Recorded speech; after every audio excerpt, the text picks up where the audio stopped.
Ladies, gentlemen, and non-binary friends, my name is Kat, and this is Moni. Hey, guys. And we are your co-hosts. On behalf of the Fake Ass Book Club, a.k.a. The F.A.B podcast, we welcome you aboard the mothership.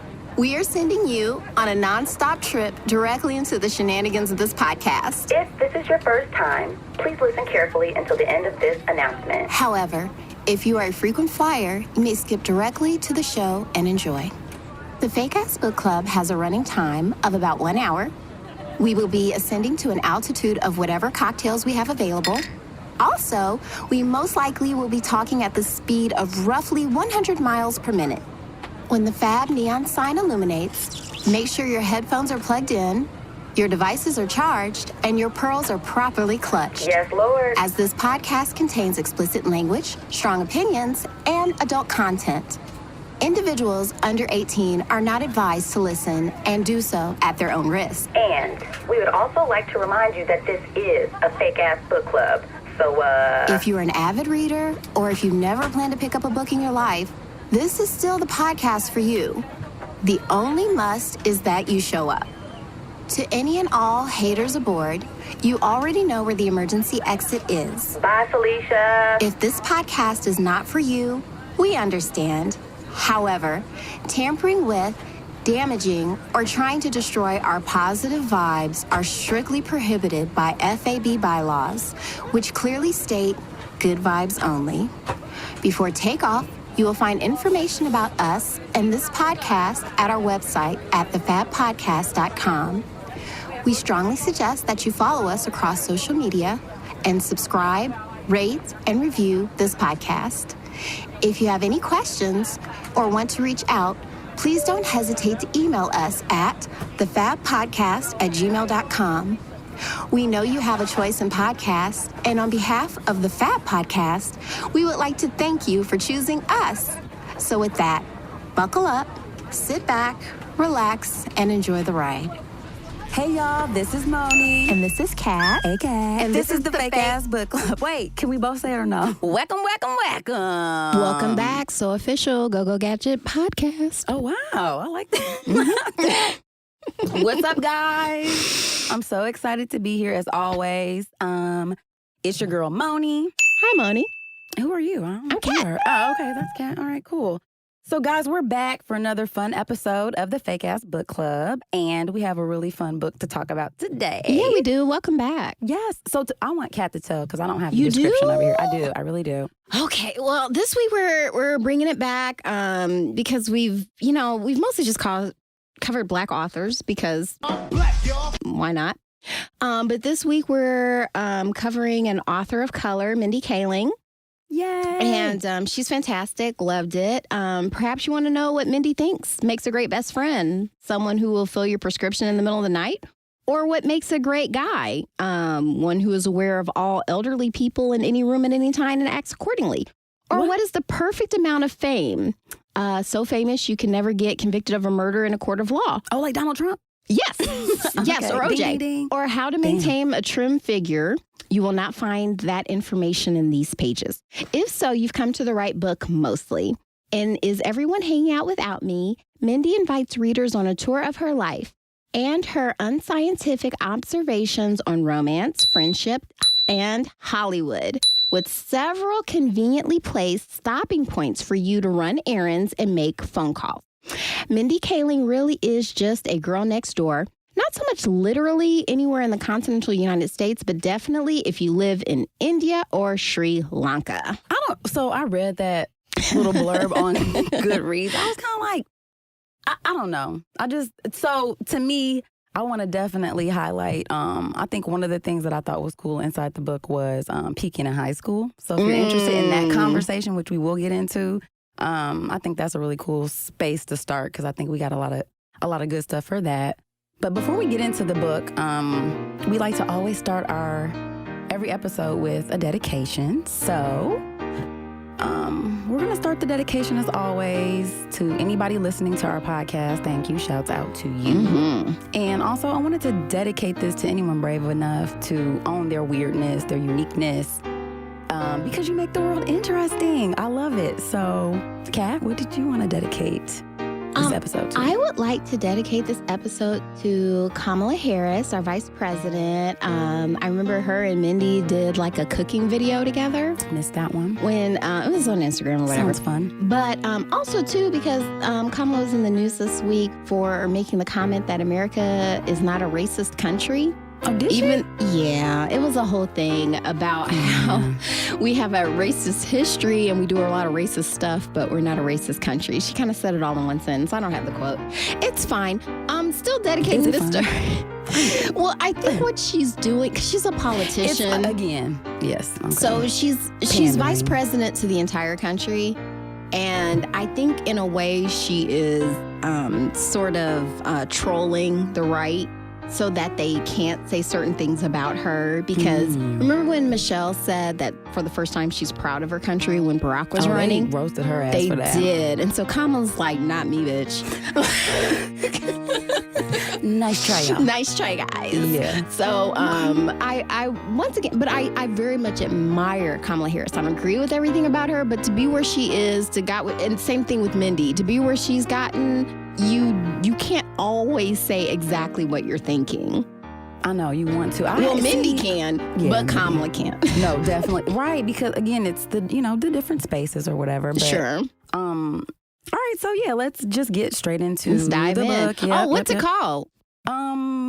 Is Everyone Hanging Out Without Me and Other Concerns? Yes, I love the title because she gets into a lot of female insecurities, like things in our brains. Like we do kind of wonder, it's like, is everyone hanging out without me? So do you? So I did want to talk about the title. Do you feel like that? Like, I definitely did in high school. Thing? Like now, not so much because obviously, there's people hanging out without me. A lot of times I opt out of those. So it doesn't bother me too much now, but even in the essay where this quote comes from, it's high school. Okay, yeah. But a lot of times high school does kind of follow us into the real world, the dynamics anyway, and the social stratosphere. So I very much, with a lot of stuff that Mindy writes about, I relate to it, even if I'm not proud of it.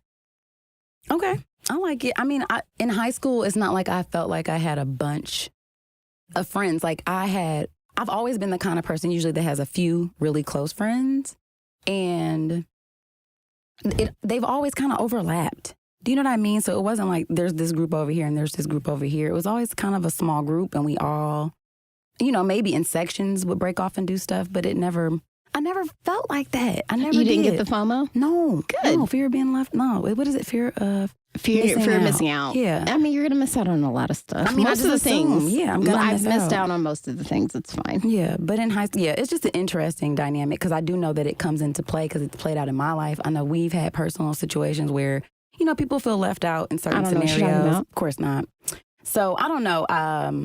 If I had to summarize this book, my thoughts about this book was exactly what I needed and wanted for it to be because it's very, I'm sitting with her chatting. You know what I mean? It gives me, how we're just sitting here right now talking about the book and just kind of going through her relaxed. Story. It is. It's very conversational, relatable. We had this discussion about like picking material for the podcast because we tend to gravitate towards books by Black women. Yes. And that usually tend to, one of the heavy themes are racism. Yes. And even though it does come into play in here, if we really think about it, she's a woman of color. Like you can't escape it. But every once in a while, it's still light. It's like a palate cleanser. It is. So you'll notice. Hopefully, we go every other one because it's a lot to take. It is. Racism's a lot, y'all, but it's a whole thing, and it's hard to separate it from everything else as far as just the lens in which we see things. But it was just a nice.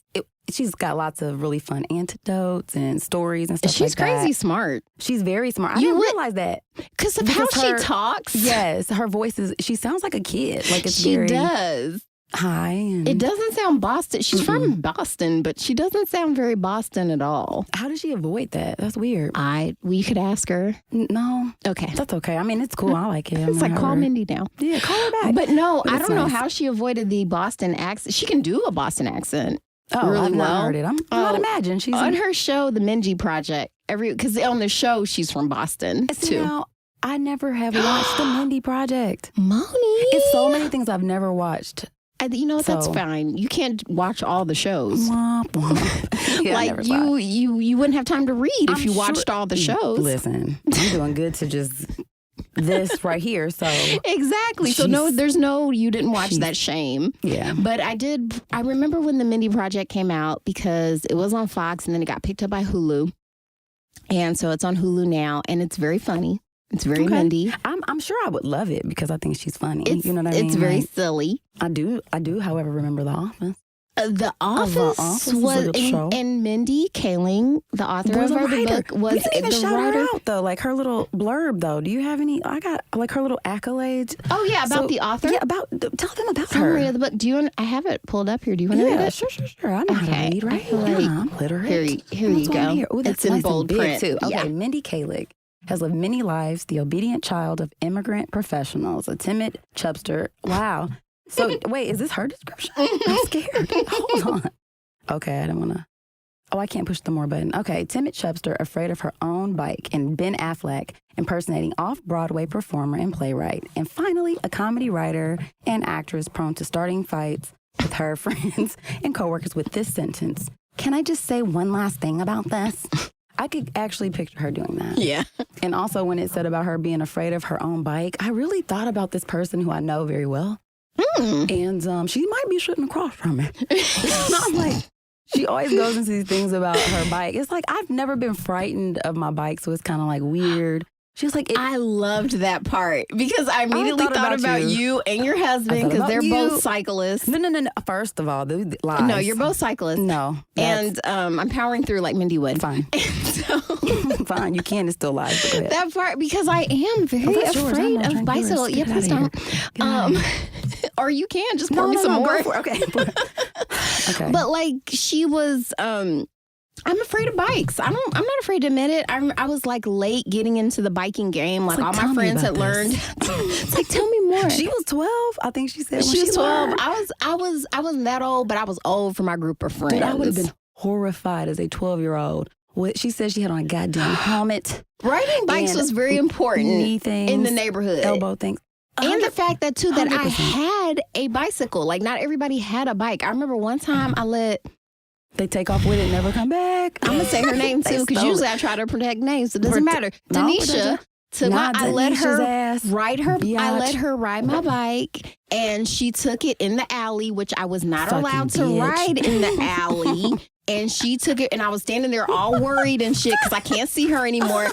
And she fucked up the bicycle chain. I will never forget this. Did you get in trouble? I did because I don't know how to fix a bike chain, and I wasn't supposed to let other people ride my bike, and then to this moment, me and Tanisha are no longer friends. Well, I'm sure she's kicking herself right now, like. And I'm but sure you no, it was. I mean, it was like that growing up and stuff like that. But I'm scared of bikes. I used to always make sure that I was riding my bike like near grass so that when I fell. I hate this. Because I had fallen enough on cement to know. No judgment. Look. And so. I'm trying. Don't judge. So hard. I had fallen on concrete enough to know that I didn't want to fall on concrete anymore. I'd always make sure that I would fall on near grass so that I could fall. Because I couldn't figure out how to brake and stop. And to this day, I still don't ride bikes. It's fine. To me, bikes is so funny because it just represented freedom. It did. It was super fun when I was younger, but now that I'm older and my bones can break. Like, that's true because I did bite the dust on my bike. I was crossing a major intersection. I was 11 when I broke my arm. I broke my right arm over the summer one time, and I don't know if I ever rode bikes after I broke my arm. I was really scary after that. Bike? No, I don't know how to sit on a porch. First of all, okay. Well, you know what? Moving on with that information, we can just. That's fine. Back to the book. Back to Mindy and her embarrassments. Back to the book. Okay, so like in the intro, I was saying. One of the subjects that interested me was peaking in high school, friend. Because it feels so important at the time. It really, really does. At the time, high school feels very, very important. Dear listener, if you're in high school right now, it is not important. Well, dear listener, if you're listening to this and you're in high school, why? Right. But also, look at you. Don't. Listen to a reading podcast. Oh, that's right. You're probably fine. You're right. Exactly. If that's a good indication you're going places. If the algorithm brought you to us, you're doing great. Yeah. Pat yourself on the back. Yeah, for that. please. But I do think that's solid advice because she had a whole chapter just basically saying, like, don't peak in high school. Don't feel bad about that because Can you think of any? Did you peak in high school? Let me start there. No. Let's talk about this. That's a solid no. Huh? Tell me more. No. Tell me. It was one of those situations. I peaked. They don't know. I know. I peaked academically. Yeah. I did a lot of learning. I memorized a lot out of my French book. Wow. I didn't peak socially in high school. Okay. I didn't peak academically. You didn't? I didn't try. I mean, I make good grades without really trying. Sure. But there were subjects I could have been better at had I tried. Yeah. I'm trying to think. I don't feel like I peaked in high school.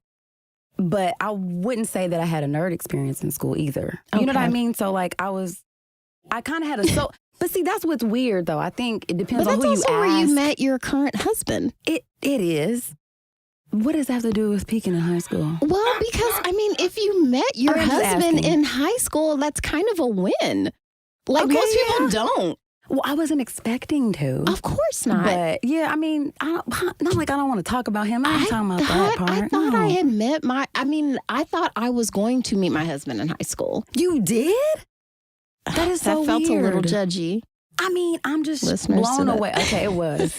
And I'm trying to be better. Well, keep in mind who my godmother is. My parents, the people in our generation met their loved one. Like, my grandparents met each other in high school. Mm-hmm. Actually, my grandfather got kicked out of high school for shooting dice in the bathroom. What? I love that fact. Let's go. I love my grandfather so much. Yeah, he got kicked. Crispus Attucks. Wow. Well, so, I mean, I wasn't expecting that, but just, I think, because I have a certain aesthetic, it was always like, maybe, especially come high school now, like in primary school, I felt like a dork sometimes, you know what I mean? Because I would get, but I think the thing that I noticed is that I would get casted in these certain kind of like narratives in high school so I was moving to this state, so I was kind of new. So when you're the new girl, it's like, it's fun. Yeah. You know what I mean? Like, well, maybe not, but there's some interest. It piques interest. Sure. And it's intriguing. I was uncomfortable with that. You're a foreigner. I didn't like that. Yeah. So even though there were people who looking back, they were like in the popular group, tried to bring me in, I kind of like pushed back a little because I was like, I need to observe a little bit more because I'm not somebody who wants to be popular just for I prefer to be around people who, like you get to know somebody and you like them. I didn't want to just be in a group and I don't know who you're associated with or what. Honestly, like you're just for our listeners because I can't. Well, if they're we are taking videos, but they can't see you. But it'll go up. Sure, but in high school, let's just say you were above the standard deviation of attractiveness, which helps. Yes, I think probably. But that was it, though. It wasn't like because I was a cheerleader. It wasn't because I was not socially involved. I was a cheerleader. Yeah, no, I wasn't like socially involved in any. I didn't care about anything. I knew that it was lame to build your life on how you were in high school. Sure. And I think that helped me from not peaking because it could have been that. Yeah. Had I let that come in and be like, oh, I'm cute and people think, and that's it. You know what I'm saying? Or whatever it is. It's like, nah, I can't wait to get out of here. This is so dumb. I hate everyone here. And high school could be a lot better. I think high school should just be vocational training. Because a lot of times they're just reinforcing everything from elementary school. But I like technical high schools that can teach you a skill. Like a lot of people come out of high school, have barber licenses, have LPNs. Like that's useful. At no expense. Like you can actually go out after this and get a job and make a living. Yeah. That would be better. That would have been great for me too because I ended up going to do nails like maybe 2 or 3 if you had done years that for free. Because it was at my high school. Like you could have graduated with your cosmetology license. Also, now at that very same high school, they do a program where you can graduate with your associate's degree now. That's so clutch. I mean, that is so cool. Like I would have maybe done stuff like that, but I never was a visionary for my future. Yeah. You know what I mean? And I really didn't know how to assess the worth of high school as an adult. Like it just felt like because you're a child. Dumb. I was like, this is the dumbest shit ever. Super you know what I mean? We need to redo education. We've been doing it the same for 100 years. We need to do better. They're not even a little. Because if I had done more of a arts I like the matting schools where you use a certain focus and educate from there. Yes. Because a lot of times you do spend a lot of time on things that you're not actually going to use. 100%. And all that good stuff. Because you're not even preparing these kids actually for college. There's so much remediation. So we both agree, like, there's no point in peaking in high school. It's kind of a little too early. It's really, really dumb. I think that you need to just keep it in perspective. Yeah. And it's one short period of your life that feels like a really long period. But I'm also thinking about the fact that she's a self-professed chubster. But she's not even... She's just like if you Google her, she's just maybe like a size 10 or 12. Yeah, that is not like normal. Right, so that's chubster. To me, it's not. It's not even plus size. You're just a normal American woman. And she did go through that. I mean, as far as like the classifications of chubster and fat Well, ass did and all you that. feel that pressure? I know in high school I felt a lot of pressure to not gain weight. No. You didn't? I did not. Well, I went to a white high school. Exactly. And I was going to say, like, so I had a pretty diverse group, but also I went to a huge high school. And just maybe when I graduated, it was maybe between 850 and 950 students. So and I had 90 people in my graduating class. And I do think that socially it's harder at smaller schools because the groups are smaller. Oh, I knew everyone's first, middle, and last name. Like, hell no. I know there were 90 graduating people because there were 45 girls and 45 boys. Wow. Exactly. Yeah. And so there's all these neat little packages you have to fit in. And when you're in a bigger space, it's like, I mean, I could go through so the high school was only 10th, 11th, and 12th grade. I could go through all 3 years and have not met, a whole bunch of students. And there were so many different kinds of students that... How are your relationship with the teachers? Relationship with the teachers? What is that? What? I had one teacher who used to let us go in his class. Like, I would get a pass to be in there. It was like a chemistry class. He was kind of a younger... Black teacher. Oh, boy. He was chemistry teacher. This feels like a Moesha episode. Yeah, man. And, he would let people come in his class. Like, it was just like the class to hang out, kind of. So there was that. And then there was a science teacher who I never actually had her, but she was one of those teachers that really tried to connect. You could tell that she, like, loved her job. So I knew about her through that. But my guidance counselor, trash. Like, every time I saw him, he had his hands. So I'd be like, so I don't know what I want to do with my life. He's like, shit, me either.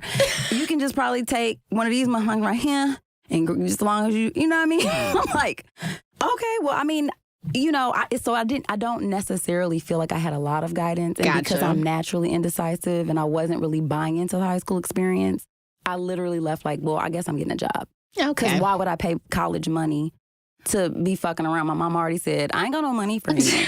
So unless you're getting grades where you're getting a scholarship, I might be able to swing for some fucking books. But maybe. After that, get you moved in and moved out. Yeah. So that was my high school experience. So I mean, I didn't buy on either side. There wasn't a lot of buy-in. And basically. This reminded me of a memory from high school, which is maybe I should sue them. Because I remember one of my male teachers, like we did, because once again, when you're in high school, sometimes you have younger teachers who aren't that much older than you. Yes. And I remember sometimes we would hang out like in like the government econ class that you have to take, at least in our state, to graduate. And I remember one of the teachers there, he ended up sucking one of my fingers.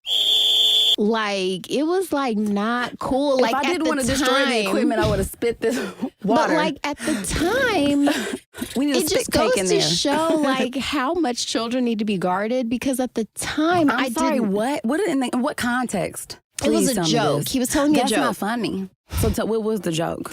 So like, he's here right now. I'm ready to fight him. So the joke? I hate that a lot. Ew! I'm not go. Oh, so yuck. I don't want to. The joke was. See, he had to sit me down and be like, okay. So he was basically using an example of like there was like a 12-foot woman. And he was like, okay, close your eyes. And he was like, there's a 12-foot woman in front of you. And he was like, okay, point to her head. And he had me point to her head. And he was like, okay, point to her boobs. And I pointed to her boobs. And he was like, okay, point to her crotch. And then when I pointed to the crotch, he sucked my finger. And what?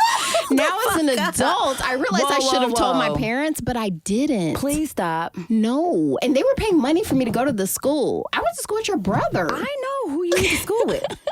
And it was but yeah, like that's the kind of stuff where it doesn't really. This is a Catholic school, by the way. Well, that kind of it all tracks, doesn't it? I cannot. First of all, because I'm looking back now. I'm like, should I sue? Because there are it's kind of like a blanket. I just realized we're just blanketly suing every parish in the Catholic Church because they were doing some wild ass shit. Like they weren't. Listen, my voice is going up. Sorry. This is no longer about Minnie. He did. He sucked my finger. And I remember, like, as soon as he did, I, like, opened my eyes. I was like, what the Did everybody see this? No, it wasn't during class. This was after class. Okay. This is after class. And we were just hanging out because this is, like, a cool teacher who's kind of your age See, the and cool stuff. teachers be the ones. Them the ones that's going to try to slide on you. And then, like, I had another friend, and she was always way flirtier with them and stuff like that. And so he never did anything with me after. It wasn't like grooming. Her down? Well, I don't know. Is that the word on the street, though? You can tell me now. It's been years. Let's just say if that came out, I wouldn't be surprised. Wow. Okay, so you know what? So that's another reason why high school fucking sucks, man. Predators. Y'all beware. Y'all got kids, man. Y'all better. It's wild. God. But I remember, too, because even, like, we have friends who, like, because that happens all the time, like, I remember a friend of ours sharing, like, in her high school experience, like, she had guy friends who were having sex with their instructors to get good grades. Oh my God. This is the American education system. It needs to be reformed. Back to Mindy. This didn't happen to Mindy either. But so we went on a tangent. This was just me digging up buried memories of abuse, apparently. This is what we do. Sorry, if you don't like it, I'm sorry. I kind of hope that I have the relationship with my daughter where she would tell me if something like that happened, because I definitely didn't feel comfortable telling my mom about it. Here's the thing. Because I feel like, but this is the thing, when stuff like that happens, I feel like I did something wrong. Why were you in there with him? Right. And how didn't you? It's like, why can't you take a joke, or it wasn't that big a deal, or because I don't know how no context for it either, though. And keep in mind, I'm getting written up for detentions because my skirts are too short.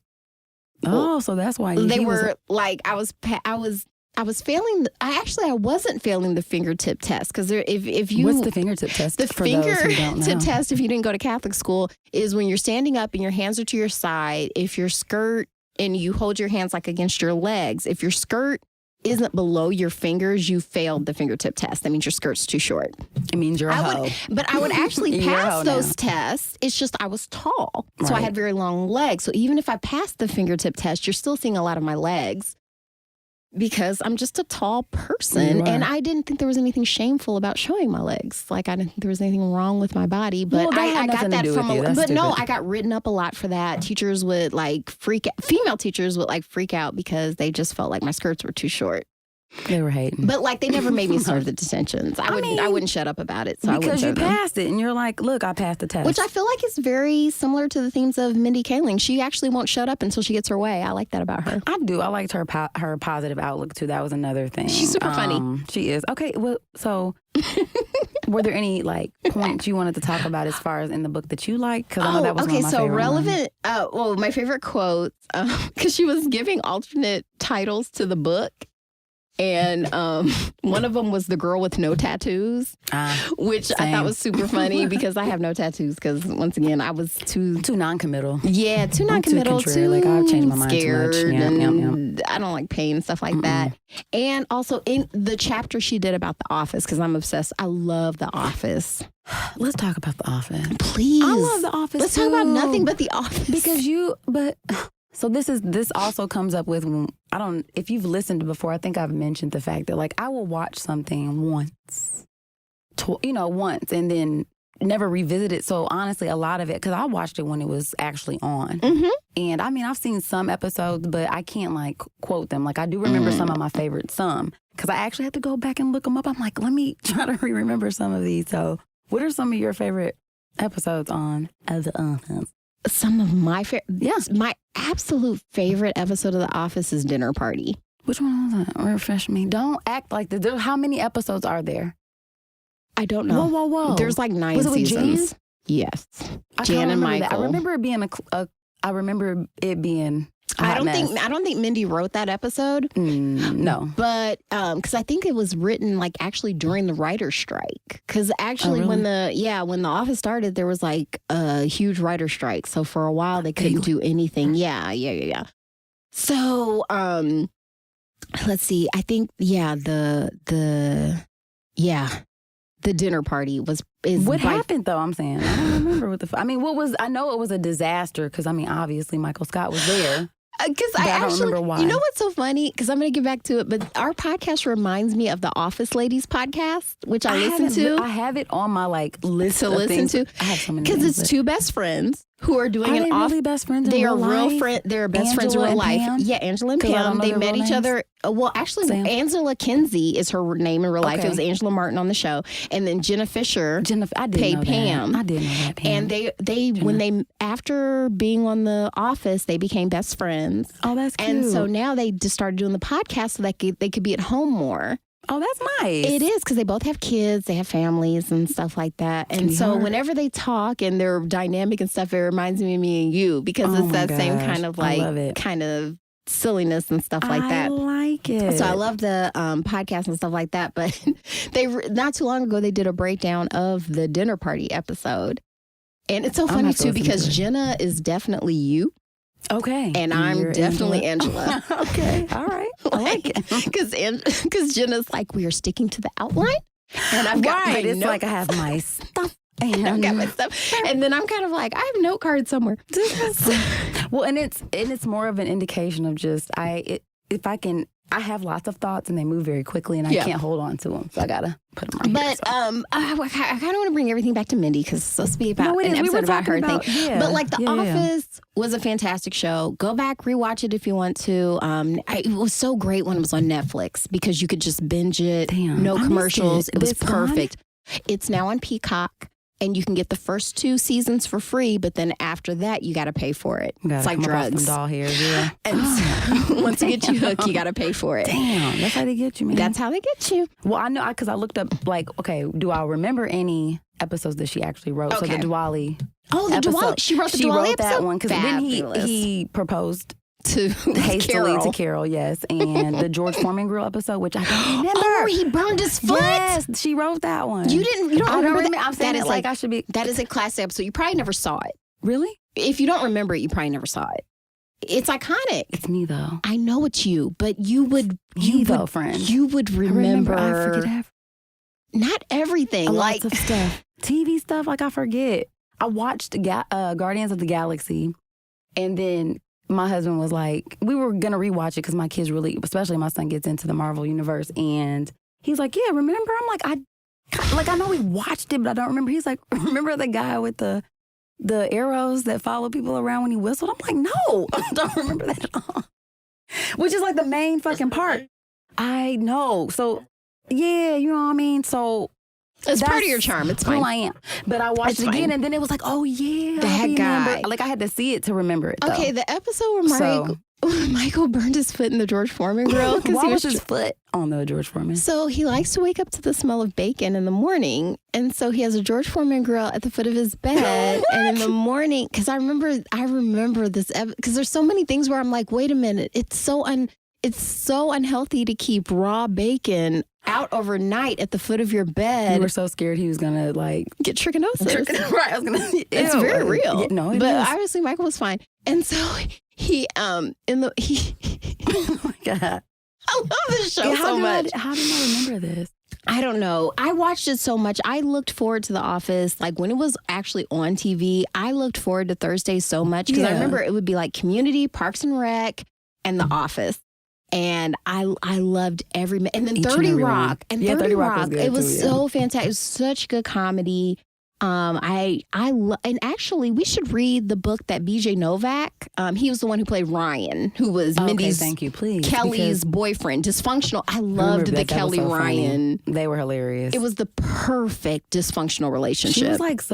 She was like a narcissist. You know what I mean? It was two narcissists. Both. Yeah, you're right. And that's funny how that played out. It was super fun to watch two narcissists in a relationship because she would lie about being pregnant. He would constantly cheat on her, but didn't want to let her go. It was absolutely brilliant. Chef's kiss. The Office was perfect, and part of it is because of Mindy Kaling. She's all these amazing writers.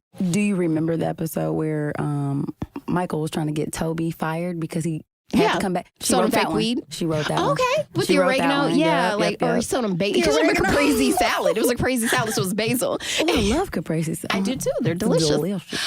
But and call the cops on him and everything. Yeah, man, he was shitty. Yeah, Michael, you guys should watch The Office. That's what she said. This is fantastic. I need to go back to it. But oh, wait a minute. We forgot to give some of the basic stuff about the book. So it's nonfiction, 222 pages. 222. 222. And of course, I listened to it on Audible. Listen, that's basically what I have to do this right now. I read the first book, and then I'll listen to all of them. Okay. So it was 4 hours and 37 minutes. It was super quick. It's a quick book. It's an easy read, real quick, in and out. Very funny. There are a series of essays, autobiographical essays about her life. Yeah. And basically, one of the longest chapters is about how she was on The Office. She was like, it's a big chapter because it was a big part of my life. It's pretty amazing. I liked it. I liked it too, where she was, and who would like this book? I'm going back over our thing now. Yeah. And I would say people who liked Bossy Pants, because she even references it. Oh, Tina Fey. Yeah. In her book. Because she was like, why isn't this like Bossy Pants? She was like, Tina Fey's amazing. What do you want from me? Like, I'm me out here. You know what I mean? Yeah, I'm just out here. So if you liked Bossy Pants, you would like this book. Yeah. And by Tina Fey, which was an amazing book. And if you don't know who Tina Fey is, I don't know what to tell you. Google it. But also, she's, she played Sarah Palin on SNL. Yeah. I can see Russia from my house. She did. That's probably she was what the most writer people know and from. actor on 30 Rock. On 30 Rock. Mm-hmm. She's crazy, funny, and interesting. I like her. And also people, if you like action, you probably wouldn't like this as much. This is very cerebral, like The Office. So if you like The Office, you'll like this book. That's what I was going to say, too. The guy who played her boyfriend on The Office, BJ Novak, it was Ryan. He also wrote a book, which is a series of essays, which are really, really good. And we probably should, if we ever want to do a book by a white man, I would suggest that one. Or if we just want to, do a whole random episode about The Office again, to revisit like this. everything, pretty much everyone who's written a book that was on The Office, I've read it. So the guy who played Dwight. He wrote one too? Yeah, it's called Bassoon King. The fact that, do y'all see how she's recalling the information from the heavens? I love information so much. Thank you. But that's the thing, I like it, but obviously not as much as you, because I don't take the time to file it away. But like you said you went to the library, though. I did. I went to the library, and it was very nice. I do love the library, mostly because it's really quiet. It's like peaceful, and I require lots of, I can't do a lot of external stimulus. So before stimulus. podcasts, before Audible, there was a thing called audiobooks, and you could buy books on CD or on tape. And that's what I would go to the library to do. That's actually how I got into Game of Thrones. Like I listened to it on tape. Yeah, I listened to it, the book on tape, before I watched the show. The whole thing? The guy who does the narrations, like he won a Grammy and stuff. It's really good. Yeah, because he changes his voice for all the different characters. It's really, really good. I hope they paid him well. That's a lot of sitting in the studio going I'm sure hard. They did. So I'm sure they did. What a talent. And so, but yeah, BJ Novak's book, Just One More Thing. Okay, well, look, put that in the notes. But write that down. Maybe we'll have to. But I love it when she talks about like the scene she would have to shoot with him. And about how, like, they would really be tonguing each other down. She said she didn't know because she was a writer. She's not originally an actress, but she would have to act to play Kelly because she was Kelly on The Office. Right. So she didn't realize that, like, when people were doing, like, love scenes and sex scenes, they didn't actually French each other, but she would. And he just let her? Yeah. He was like, I'm with it. If you with it, I'm with it. But like, yeah, she was like, she said for people who say that like shooting sex scenes is awkward, she said those people are totally lying. It's totally a pass to be able to cheat on your sex. No, I would hate that 100%. I love that about her. She's hilarious. She's really, really funny about that. So to me, I think that was my favorite part when she was talking about The Office, because I love The Office so hard. The Office was good too. I also enjoyed her talking about her funeral because it made me think of you, friend. In case listeners, if you don't know, I've already planned out my funeral. Which, I don't hate that. It seems morbid, but I actually know how I want to be remembered, and I don't want the burden to fall to like my kids to figure it out because they better be sad. Well, when people tell you that though, it's always kind of like, I'm sorry, what? You did what? You planned out your funeral. And she did like a whole photo shoot. And I was like, oh, I want to, like, can I see the pictures? Or she's like, no, you have to wait till I die. I'm like, wait, what? She's like, so you better hope that I die first. Yeah. Because otherwise you'll never see Eat your vitamins, eat your vegetables. You can outlive me to see these pictures. Oh my gosh. But I do like, but I feel like I'm in midlife right now, so I kind of thought it would be a good idea to take pictures now at midlife. It's not getting no better, friend. Yeah, it's not getting. I'm only going downhill from here. It's only downhill from here. And just so you know, they are topless, so be ready for that, bitch. What? Oh, hold on. No. I'm paying honor to my Neolithic ancestors. Wow. Thank Cola Booth. Yeah, Look at they're tasteful. They're tasteful. I mean, I don't have nothing against titties. I'm just surprised that you know what I mean? That was just a surprise. See, now at least I have some information. Now you know. I'm glad you said that, actually, because just in case you do die before me, I'm like, okay, well, so we gonna see some titties. So be prepared for that. So yeah, you better come to the funeral. I've already seen them, so it's not you know what super exciting. I mean, I like that. But you haven't seen them at 40. Well, there's always the chance now that they're encapsulated in time. Right. So there's that. There's that. Wow. So so what I liked about it, like I said, was the conversational tone, the funny stories. I liked her talking about her experience becoming a writer, a comedy writer, especially in a white male dominated. I have to bring up the race thing, but it's real. Not easy. It's she not did a movie actually on Hulu about being the only female writer of color, like on a show. It was a late night show, like in the movie. I can't remember what the movie was called. If you Google her, you'll find it. It comes up, yeah. But it's very real. It's some real shit. And then also just the dynamic between her and her parents was really cute because she's the child of immigrant parents and just their ethics and their just their state of mind. Their POV. Yes, like their it's point of view. Totally different than an yes. American. I always 100%. love to see different people, like how they interpret, because we're so entitled. 100%. Even the fact that she was saying, like, I hate having conversations with people who complain about being stressed. She's like, I do not feel like that's a point in a conversation. Like, what do you, like, are you expecting somebody to say, oh my God, you're stressed? It's like, oh my God. You're winning at the stress thing. Like, everybody's stressed, and, she's like, my mom Living was a is hard. doctor. My dad was an architect. Her mom had to redo her residency when she got to the United States because they didn't honor her stuff. She had a 3-year-old child. The dad drove like 2 hours and 45 minutes to be able to take them to school or whatever. And they never complained. Never. I mean, and not to say that you shouldn't be able to complain about things. I'm just, if you're comparing it to just how the normal everyday stuff ends up being, for sure. Let me speak for myself. Okay. How I will complain. Let's Which take I'm the actually Moni trying to work angle. on. Yeah, you know what I mean? It's like, bitch. Well, I remember one you time I wrote a complain book about? about how complaining is just a way to compliment yourself.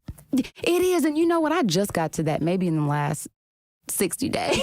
60 days? 2 months. I swear to goodness. Because I never thought about it like that until I read a fucking book. Oh, which come is why on, we're books. here. Come on, Buck. Because it expands the way you see yourself. It expands the way that you kind of consider things. I never thought about that. It's almost kind of like whittling a little wooden cross for yourself and nailing yourself to it like Christ and just being like, I did it all. I did How it, helpful guys. is that? Right. Well, and that was the thing, too. My mom used to always admonish me for complaining. Like, no one likes a complainer. Like, all that stuff. I didn't complain like, in front of my mom. Oh, I did. So nobody else was Not that around. much. That's true. I complained I need not to do that because you might get smacked in the back of your head or something. That's the thing, though. Like she would be like, your problems are super first world. Like, ain't nobody trying to hear about that. Well, and I do that to my kids now as well. Yeah. It's like, really? and I make fun of them because it's like, like how grandma was making fun of me? 100%. 100%. Because for one, you need to learn how to laugh at yourself. Don't take yourself so fucking seriously. And, at the end of the day, it kind of helps you get some perspective. Sure. I went to Costco and got these nice little taco kits. These little street tacos and chicken. They're actually pretty good. I be getting those from Kroger. First of all, my son had the audacity to be complaining about them. Okay? Oh, sir. He's like, these tacos. I was like, well, excuse me. Well, let's eat your for dinner. buying edible food for your nourishment so that you can live, breathe, and thrive in this world. How dare I? Like, you gonna sit here and complain? I'm like, you don't have to eat them. You can move on with things. All my children are old enough to make meals, so if you come at me like you don't like what I like, let's eat what you made. Right. Go ahead. Where's that at? Really? But then he would have been like, well, hand me a bag of them Takis. It's like, hell no, little dude. Get up out of here. Your ass up out of here, sir. Yeah, so I really liked that angle of her family life and with her parents and stuff. They seem to be very close. I seem to like her parents and her brother. They're very sweet. Yes. That's always super cute. I'm always fascinated. So That's sweet. one of the things I've always enjoyed learning about you and your brothers. Whenever I hear stories about it, because I'm an only child. Yeah, man. So the dynamic between siblings is always fascinating to me. Yeah, and you got 2 kids, so you get to see it play out a little bit too. But actually, I had planned on just having an only child. And, wait, your whole life or? Yeah. I mean, I'm an only child. I don't see what was wrong with having an only child. Like, That's not a problem. I feel like You know what I mean? I don't know that it's a problem. People always act like being an only child or having an only child is a problem. It's like, you maleficent bitch. Like, why aren't you having more kids so your child isn't alone in this world? I totally get it. But again, like, you had your kids from your perspective. But for me, it was like, well, if I'm going to take this trip, because my experience was having people to do that with, I wanted to create that for them. Now, not as many. Right. I was like, two's fine. I don't need to do no more than that. I wanted one. I wanted to be one and done. Mm-hmm. But because I'm heterosexual and the type of sex I have is reproductive. It's only for this. You can accidentally reproduce. Oh, okay. I thought listen, I took that totally out of context. I was like, hold on, what? So you was only wait, that's okay. No. I'm back with you. I can be a little too literal. No, I can accidentally reproduce sometimes, and that's definitely what happened the second time around. And so it's like, oh, dang, now I have to prepare him for having a sibling. Which I don't really know. This dude I don't know. Yeah. I don't know. Like, it was weird just dealing with my cousins, which is a different dynamic. Definitely. So so listening to her, the stuff with her brothers and stuff like that, cute. Like, it's super cute. It's super funny. Just kind of like when I observe you and your brothers, it's super funny. And yeah, man. And even when I'm observing my own children, like, their dynamics with each other, because it seems like there's always this unspoken competition to be the favorite. Maybe not for everybody, but I've just noticed that it's in attention. life. I think it's just for the attention. Now, I do think that depending on, like the dynamics of your family, it could be like, oh, well, I'm mom's, because there is that outright thing where it's like, oh, mom's favorite. Or it might just be like... Say that again. Like, I don't remember feeling like that, but sure. I know that, it is a thing in a way where, because, my brothers and I all three, not both, count anymore. I had to drink outside. It was, I don't feel like it was a competition. I never felt like that directly. I don't know because I wasn't the same sex as them. I think maybe when you have, if we were all boys, maybe it would feel competitive. Yeah, with but my mom, she has 3 sisters. Yeah, like that's I had that definitely a different dynamic. Special place of being able to be the only girl. Mm-hmm. And then even though you're the middle child. And I'm the middle. So I didn't feel you like... and my aunt bond over that a lot. Yeah. Because she's the same thing where she's the middle child, but also the only female child. Yeah. So I never really felt like I was the one that never got seen necessarily. It was like, nah, I'm on special little stuff because I was a girl. And then it was like, okay, you're the youngest, you're the oldest. So everybody had their stuff. But I do think that my personality type is kind of like I'm going to just get along. Because I'm trying to do what I want to do. Yeah, you know what I mean? You don't want no problems. I don't want no problems. So I think that sometimes that got, because maybe I was like, so I'm the person who anticipates stuff. So if it was like, okay, I'm trying to get the fuck out of here, right? I got stuff to do. I ain't trying to be up in here. I'm about to clean the whole house. Mm-hmm. Like, you can't ask me, everything's done. And I will run down the list and can I go do this? And it'd be like, yes. Like, I knew how to stay under the radar. And my brothers was like, man, you was the one doing the worst stuff. I'm like, first of all, y'all act like I was out here smoking crack. Like, or, you know what I mean? I wasn't doing anything that any normal teenager was not doing. Again, I had a little bit more social mobility than they did probably in high school. So it looked a certain way, but it wasn't anything crazy. So I'm just like, it's not my fault y'all were dumb. Lame. And oh, sorry. No, I love it. I hope they listen to this so they can hear you saying that. Because you know what they have for you. I do. Yeah, and one of these boys. Hope they see that. Because we're so mature. We're very mature. much so. Yes, very much so. But yeah, it was cool. Some of the critiques, though, that I read, like on the Goodreads thing, as far as like, because I wasn't expecting this literary creation to be like super heavy and meaty or whatever. No. I knew what it was going to be, but once again, this is our palate cleanser from all the racism. Thank you. We were trying to keep it light for y'all. Even though there was a nice amount of racism. It was. And I'm sure there was a lot of it she didn't speak to either, because I did read a couple of articles where she was talking about that in the beginning part of her office thing where they tried to take her off of something. Well, I think it was when she was doing improv. Hold up. I ain't going to pull that up. Because they kind of made it, I don't know. It's hard some kind of list. She said, I was singled out. There were other office writer, performer, producers who were not cut from the list. I'll go back to see what list this is, but just me, the most junior person and woman of color. Easiest to dismiss, just saying. So that was her. That was a quote from her. It says, she tweeted that in 2019. So I don't know exactly what. She's a fun follow on social media, too. I'm sure she is. So I don't know what exactly this list she's talking about. But, again, that probably speaks to what we're saying about, racism infiltrating every part of our lives as it's people of color. inescapable. I try, but it's everywhere. I mean, it's there. It's everywhere. But it was kind of like people who actually read the book. Now, I didn't read the book, so they were saying like it's like so the critique was you got to halfway through the book and it was really good the first half. The second half felt like filler. Like maybe she flipped through her phone and just kind of like picked random topics and added some pictures to get done with it. So, I mean, I didn't have that experience because, again, it's very conversational. And when you're listening. I feel like it went really fast. We were chatting. Yeah, it was quick. That was the other critique. Like, it was, like, after about 150 pages, like, everything out past the 150 mark was kind of like, whatever. So, I mean, I'm speaking to that because those were some critiques that I saw, probably from people more qualified than myself, maybe, who do this. But to me, again, I wasn't expecting it to be some sort of spake. It was supposed to be light. Yeah, like I picked it specifically. I spake. I don't even know what that was. Not. No, I really felt like it's a light sort of, because my rating for it was I gave it 5 cupcakes. Oh, I like that. I gave it 4 out of 5 Dundies. You win for the Dundies. Yeah, so I was like, 4 out of 5 because I did not like it, but I feel like I've given every book a 5. I'm like, sure. I just thought it was so good, so I was trying to be. I like everything though. Pretty much, yeah. I mean, I found the beauty inside of it. I thought it was cool. I'm glad she shared her story. Oh, I also love how petty she is.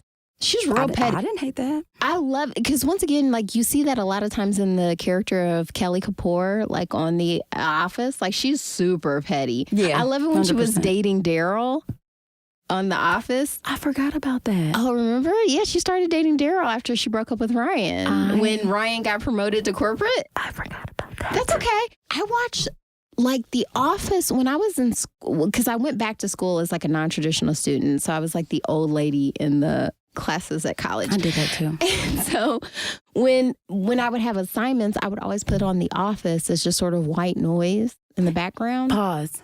Sure. How? I can't see that. I can't do that, friend.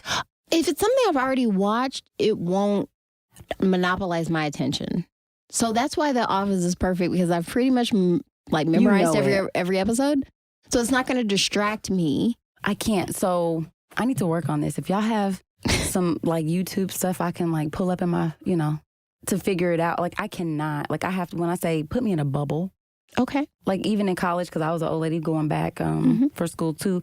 I'd be like, can I go in the other room taking my test? They chewing gum over there. He's hitting his pen on the table. He blinked. I heard it. You know what I mean? Like, I can't. So that's where I am. Okay. Sure. So if y'all have any tips for that, I would appreciate it. So my advice would be do whatever works for you. 100%. If you need to finish school, do whatever. For me, it worked putting Office on in the background, and so that I could focus, because it couldn't be quiet in the room. Really? I had to be, right. And that's what I'm saying. Like a lot of the times, even when I'm at work and I have quiet time, if I'm actually doing stuff, like even data entry type stuff, like I definitely, like I'll start off listening to something and at some point I end up cutting it off because I'm like, nope, I'm distracted. And know thyself. Yeah. Like know what works for you, because a lot of times I know what works for me, which is I need a little something. For sure. But you know what? That's a really good segue. I wanted to ask you something. So, I want to answer. I know, right? So I'm really enjoying doing this. And I feel like I'm learning a lot about myself because we get to kind of go back and listen to our conversations and hear how they go. So it's like, that's a pretty unique experience. And I definitely want to be a better listener, a better storyteller. And I don't know. I just think it just gives me a unique perspective. So I really appreciate that. And so if there's people out there who aren't trying something because they're like, I don't think I'm going to be good at this, or this might not be something that, you're nervous about doing it because it's not your wheelhouse. Because being seen, for one, I've always hated. Oh, that's funny. Yeah. And it's funny because I'm always being seen, and it's like, no, I don't want it. I don't want it. That's so funny because we're on video right now, and you are one of the most beautiful people I've ever seen in person. It's so uncomfortable. I don't like it. But once again, you can always pass the compliment on to you. Whenever people are like, oh, you're so beautiful. I'm like, I do. Oh, you are. Well, no, I always pass a compliment onto my mom because I'm like, I do look like her. That's true. It's like, and oh my I'm God, grateful. I used to pray, like when you were little and you learn about prayer. Aww. And like that's how you do to Dear get. God. I used to always be like, yeah, dear God, please let me. I just want to grow up and look like my mom. That's so sweet. Isn't that? I don't. And that's the only prayer that was ever answered. You look just like that lady in real life. I look just like that lady. But she's beautiful. You guys are both super beautiful. Yeah, so I'm cool with it. Yeah. So like That's I said, whenever people are just like, tools. oh, you're so beautiful. It's like, God. You know what? I believe you because I do look like my thank mom. You. Thank you. But see, then too. But you know what? I used to always hear my mom be super critical about her own appearance. Really? I never heard my mom. I never heard her say anything. Well, I look back now at old photographs of her because she used to be super tiny, like Kate Moss tiny. Oh, wow. And so, of course, after you have babies, you fill out. And so, even though she had filled out, she was still very trim. She's like even like, she's not a big lady. To this day, she's very fit. Mm-hmm. But like, of course, you're never that. She's not supermodel tiny anymore. Yeah. So she used to always be really focused on like losing weight and like that. She's always complaining about her size and stuff. And I'd always be looking at her like, I don't know what she's talking about. You look like how I want to look. That's crazy. So one day, and so now that I'm there, I'm very conscious about that now because my daughter looks like me. I look like her. Yeah, it's very unmistakable. Yeah. You know exactly who she belongs to. It's so funny because I live in a white area. And really? So in Indiana? Yeah, it's weird. It's weird. And so sometimes we'll be at like her sporting events because she plays a lot of sports. And people will be like, oh, which one's yours? And I'm like, bitch, you know which one's mine. The blonde, the black one. The black one. The only black one here. The only Karen. Black one. That one's mine. But I want her to be joyful in her own beauty. I was watching daggone Schmitt's Creek, of all things. First of all, I don't even know what that is. It's on Netflix. It's a sitcom. I love sitcoms. I'm realizing now, like after watching WandaVision, that I actually use sitcoms as like almost like a healing mechanism. It's like because everything always works out at the end. That is true. That's nice to see. And like there was an episode of Schmitt's Creek where like one of the main characters, she's like older, and she thought some of her old nudes were leaked on the internet, and it turns out they weren't. But she ends up telling another character on the show who's younger, she was like, listen, take your nudes now. Because one day you will look back on those pictures with much kinder eyes. Oh, yeah. And be like, oh, my God, I was beautiful. Do that now. So, yes. Back. So, listeners, take lots of nude photos. Well, now listen, don't send them out. But just like, take them, but I did away. like just like for my funeral photos. I was like, you know what? Before my tits are like at my navel. You know what I mean? Like I didn't get any pictures when they were super perky. Not like bare, no, but they were there, I guess, technically. Right. I got my prom pictures, I guess. Yeah. But like, get those because one day you will look back and you might want to remember how beautiful like. That is true. You do forget sometimes. I remember that from your grandmother, because your grandmother said that when she was looking at old pictures of herself and she was like, oh my God, I was so beautiful. You know how and I did not feel beautiful. And I feel like, oh my God, how many times are we robbing ourselves of feeling beautiful when we could have felt beautiful, but insteid we were just like, oh, well, this was wrong, this was wrong, this was, like, it's like, this was wrong, but it's like, no. And if I would, I like that quote where she was like, one day you'll look back with kinder eyes and realize how beautiful you are. So listeners, do that. Now, saying they ain't gotta be. Don't post them. You don't have to post them. Yeah, man. Don't do it. The cloud and shit. That's dangerous. From what I understand. You don't want to have that shit up in there like that. Because we talked about that before. Did you have something you wanted to answer? We're at an hour. Okay. Oh, not time marks.